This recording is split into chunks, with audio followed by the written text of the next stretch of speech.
When Homer Simpson first started working at the Springfield nuclear power plant, he was told he would need to go to anger management classes. He was told this so that he could prevent a meltdown. Now, if you think that's the only bad pun that's going to be told tonight,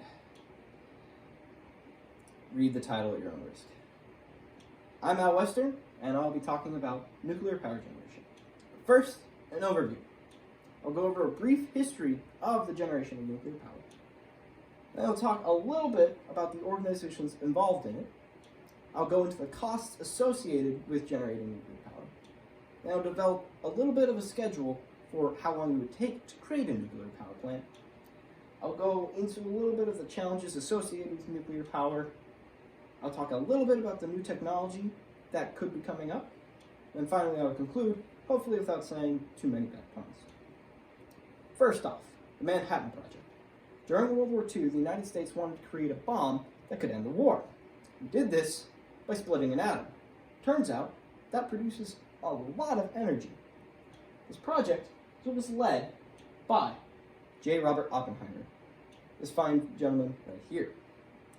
Now, even though the nuclear bomb did produce a ton of destruction, it is very useful because it laid the groundwork for nuclear physics as a whole. But J. Robert Oppenheimer wasn't too much a fan of it.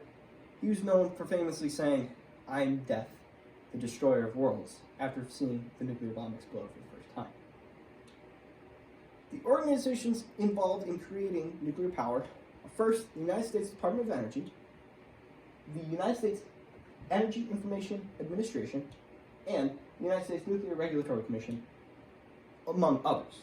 There are, however, many multitudes of civilian organizations also involved in promoting nuclear energy. Now, I know what you're thinking. This is an economics class. Show me the money. Well, first off, in order to create a nuclear energy power plant, it takes around $6,000 per kilowatt generated to build one.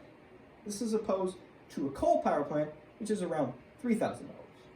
Why would you ever want to double your price? What reason would you have? Well, it's simple.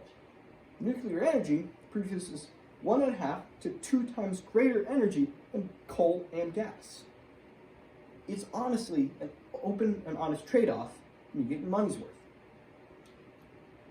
As far as how long it would take to create a nuclear power plant, typically these projects run from anywhere from 5 to 7 years, and if there are delays, it can go anywhere between 10 to 15 years to fully complete. Unfortunately, nuclear power is not without its drawbacks. As most people recognize, this ghost town behind me of Pripyat, Ukraine, or notably, the town that once had the Chernobyl nuclear power plant. This power plant melted down and caused lots of destruction and displacement. But there could be measures taken to prevent this. Through adequate training, education, and engineering, you can solve problems and avoid meltdown situations like this, and produce an extremely clean, efficient, and cost-effective energy source, nuclear energy.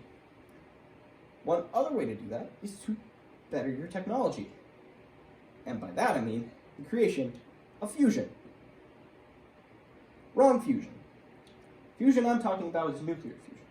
Currently, we are using nuclear fission, which takes neutrons, shoots them at the protons until the protons split. Fusion is a little bit different. It takes 2 atoms and fuses them together into one mass, and that creates a ton of energy. In fact, you probably experienced it already. The sun is basically a giant fusion reactor that fuses helium and hydrogen into deuterium. Produces a lot of energy, and if we can harness it, it is substantially more effective than nuclear fission. In total, nuclear energy is one of the most safe, clean, and cost-efficient ones if you do your best efforts to avoid the risks. So, what do you think? Let's get up and at 'em.